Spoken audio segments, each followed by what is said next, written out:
Bonjour ou bonsoir à ceux ou celles qui regardent cette vidéo, je me prénomme Scarleton, et aujourd'hui, une vidéo sur Transformers Legends 2. Et oui, donc nous nous retrouvons avec le noyau de verre brisé Ultra Magnus, que je vais traduire, parce que... Enfin, que je vais traduire qui a déjà été traduit, mais de son nom original, le Shattered Glass Ultra Magnus.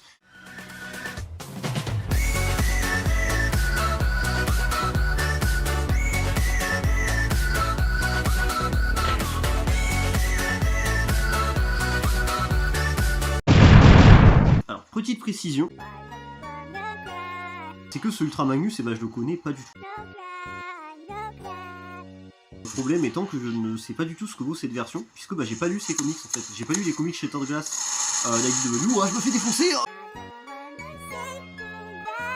Donc oui, comme je disais, je n'ai pas lu encore les comics Shattered Glass d'IDW, du coup. Vu que je les ai pas encore lus, forcément, je sais pas du tout ce que vaut ce Ultra Magnus. En termes de personnage, je sais pas, voilà, je sais pas ce que vaut le caractère du perso, ce que vaut le rôle du personnage, même ses actions, enfin, je sais pas, il y a beaucoup de choses que je connais pas de ce perso.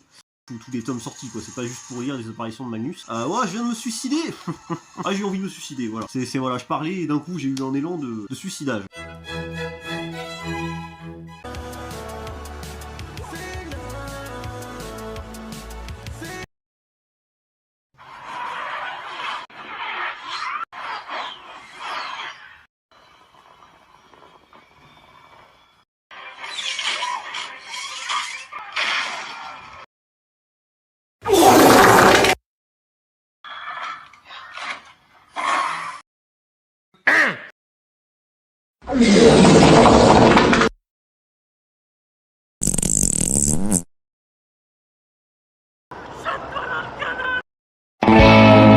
Toi et moi, on est fait de plastique. On est même ce qu'on appelle des jouets.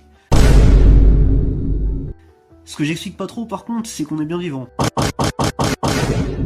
On a même nos souvenirs, nos pouvoirs, les bonnes personnalités en plus. Tout est raccord.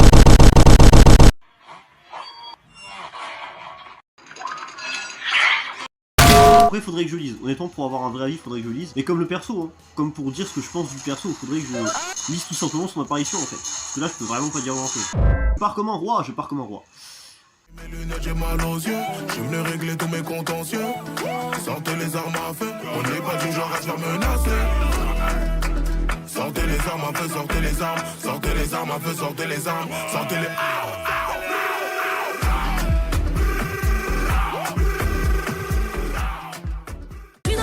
Y'a des sons que je kiffe pas trop, mais j'aime l'ambiance. À la base, la fun, c'est pas ma carte. Ouais, Scarlet Venom, Scarlet Venom. Scarlet Venom. Bonjour ou bonsoir à ceux ou celles qui regardent cette vidéo, je me prénomme Scarlet Venom et aujourd'hui une vidéo sur Transformers Legends 2. Donc on va s'occuper d'un personnage bien connu puisqu'on va s'occuper de...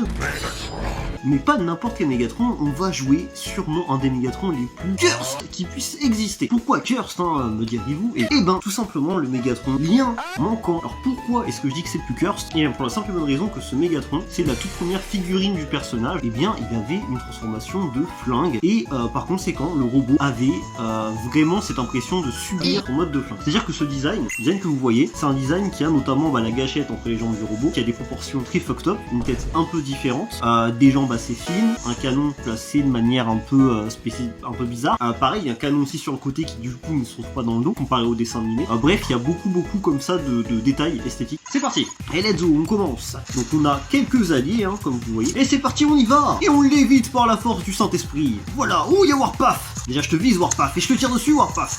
Alors, oula, au secours. Au secours. Oh là, oh là là. Oh là, qu'est-ce que tu fais là, Zeta Prime? En plus, t'as même pas les bonnes couleurs. N'a aucun sens, viens me battre, à toi, il est parti, ça le lâche. Oh Bumblebee, tu dois mourir Bumblebee, il est où?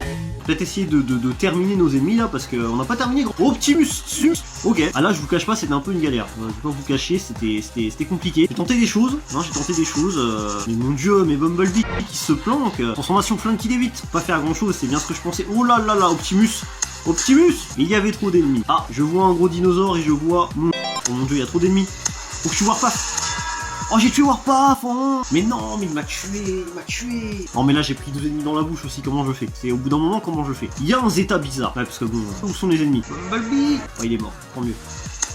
Wow, wow, wow. Encore un ennemi. Mon Dieu, il y a tellement d'ennemis, je sais pas où donner de la tête. Mais j'ai jamais fini personne depuis tout à l'heure. Ah, voilà, c'était le salut que j'attendais. Voilà, c'était ça que je voulais, c'était ça. Bon allez, on reste sur cette lancée, c'est plutôt pas mal.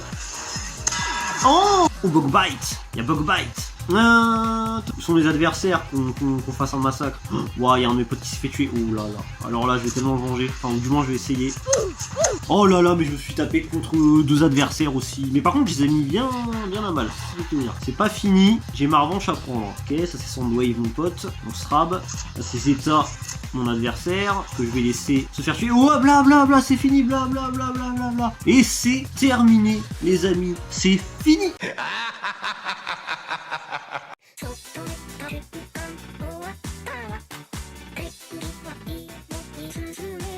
Le G2 Starscream, que dire? Ah oui, donc première chose, c'est un Starscream que globalement je ne connais quasiment pas. Voilà, c'est la première chose à dire sur lui, c'est que je joue un Starscream que je ne connais pas du tout.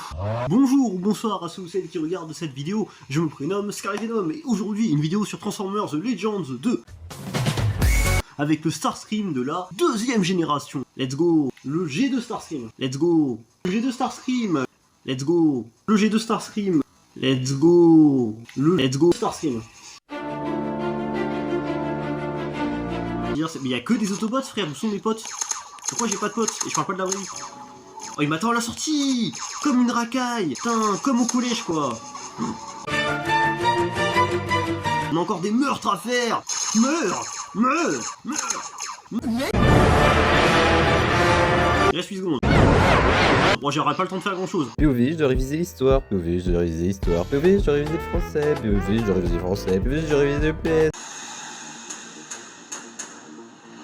Le fait est qu'Arcy est informé. Private Noah Diaz, U.S. Army. Multiple commendations, a wizard with electronics. Huh. C'est un détail, mais c'est pas souvent qu'on a le personnage d'Arcy qui gère les communications de bots en lien avec la capitale, que suppose être celle de Autobots, c'est-à-dire Iacon. Elle me permet même de vous mentionner un élément du lore de la planète, et du coup c'est cadeau, ça fait plaisir. 2. Le fait est qu'Arcy est une survivante. Ouais, c'est Arcy, je survis grave là. En soi, on n'a pas d'information de qui s'est écrasé sur Terre, puisque la scène se coupe en montrant les capsules arrivant sur la planète. Et en 2023 arrive Rise of the Beast, qui je le rappelle est la suite de ce film. Arcy fait donc son retour pour mon plus grand plaisir. Numéro 3. Le fait est qu'Arcy est fidèle à l'original. Quand je regarde les deux designs, c'est clairement l'idée que je me fais de ce qu'est une adaptation. On a une très grosse ressemblance avec son look original, mais avec un bon paquet de différences pour coller à une esthétique live action. C'est la façon que je préfère pour designer Arcy en live action, puisque tout Arcy confondu, le look original est facilement dans mon top 3. Le fait est qu'Arcy est armé. Le gun que voici est assez simple, mais plutôt cool. Le fait est qu'Arcy a eu une transformation surprenante. Et j'ai rien de plus à dire en fait. Poitrine.